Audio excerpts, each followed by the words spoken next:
Welcome to part 6 of Sons of God versus Sons of Satan. Yes, when I say sons, that means sons and daughters. Let's not nitpick one another. You keep nitpicking me because I claim to be a son of God. You're going to get lashed by God. He's got some lightning waiting for that. Stop it. I'm standing firm on what the Word says.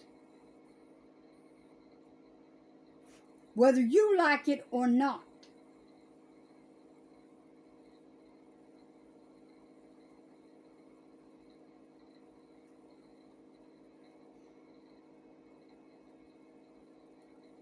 It ain't for you to decide my path.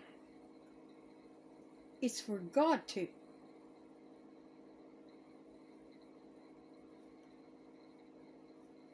Because the righteous only God can judge.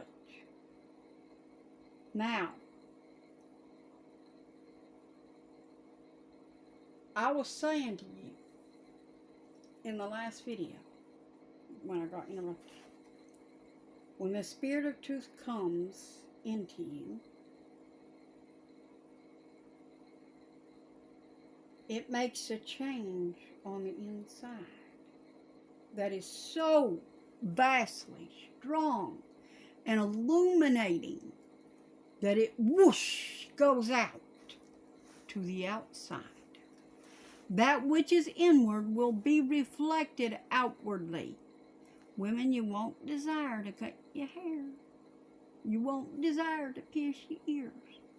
You won't desire, men and women, to tattoo your body and to pierce your ears and to wear all this gold and silver and to dress yourselves like the world. You won't want to look like harlots and whoremongers. You'll dress modestly, with all your tidbits and parts covered, and not dress so skin tight that every bubble on you is showing. People don't need to see what God has given you. No one's supposed to see that but your spouse. Your spouse, not someone else's. But we've got people right in the churches trying to promote lust inside people right in the church. Y'all better be checking your hearts. Now, you can consider yourselves getting lashed right here by the Lord. This is the braided rope. He whipped them out of the temple, what didn't belong in there, them money exchangers and stuff. He still does that today. Why? Because God changes not. He's the same yesterday, today, and forever. Hebrews 13:8. What does Hebrews 13:2 say? Bet none of you know. Be ye therefore not forgetful to entertain strangers, for by which some have entertained angels unaware. Y'all weren't, you certainly didn't exercise that with me when you met me.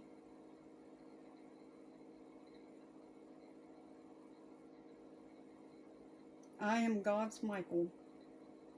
I am God's Michael.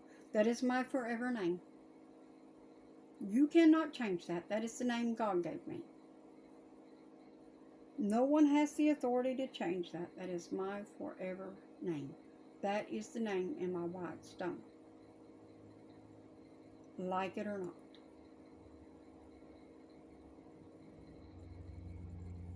My name is Michael. And I want the truth to be told.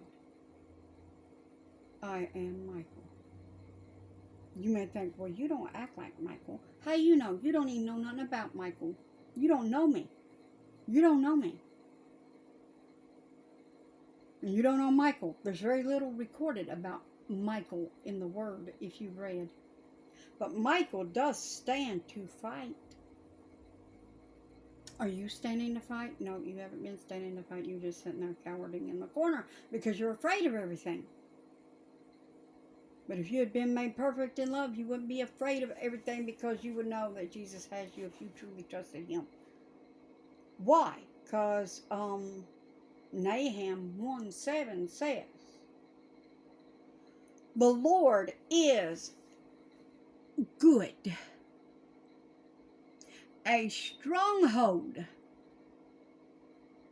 Yes, a stronghold. It's good for wartime, huh? We need strongholds. A stronghold in the days of trouble. And he knoweth them that trust in him. I don't trust in anybody but him. Because man lies. Man's a deceiver. And what does the Bible say? They'll go about deceiving and being deceived. Let's get on back into this footage, though, because I got so much to do, and I got to do it in the next little bit. Apparently, the mockers and scoffers are a sure indicator we are living in the last days. And they even hold hunky Jesus contests at Easter. And they're getting an award. Obviously, the Dodgers fans, they got upset, and the Dodgers pulled the invite. But they flip-flopped in the face of leftist pressure. They apologized and re-invited the trans nuns. So are we going to see the same thing from Target? They We might, re-invited them. because if you ask their CEO, boy. what corporatism is Target's bread and butter? We want to do the right thing to support family. Hey, Dodgers, I got a warning for you. Them bats ain't gonna fare you too well when you dodging fireballs. 'Cause that's coming. That's what I said. You're gonna be dodging fireballs. See if you do as well with them as you did with the crowds. Across the country. And I'm really proud of the work we've done in the DE&I space. When you walk into a store and you feel at home and it represents the community, it makes a huge difference. I think those are just good business decisions, and it's the right thing for society, and it's the great thing for our brand. Satan is working overtime as he knows he has but a short time, as we read in Revelation 12:12. Therefore rejoice, O heavens, and you who dwell in them. Woe to the inhabitants of the earth and the sea, for the devil has come down to you, having great wrath, because he knows that he has a short time. Tommy Laren is a Fox News contributor, and she joins us now.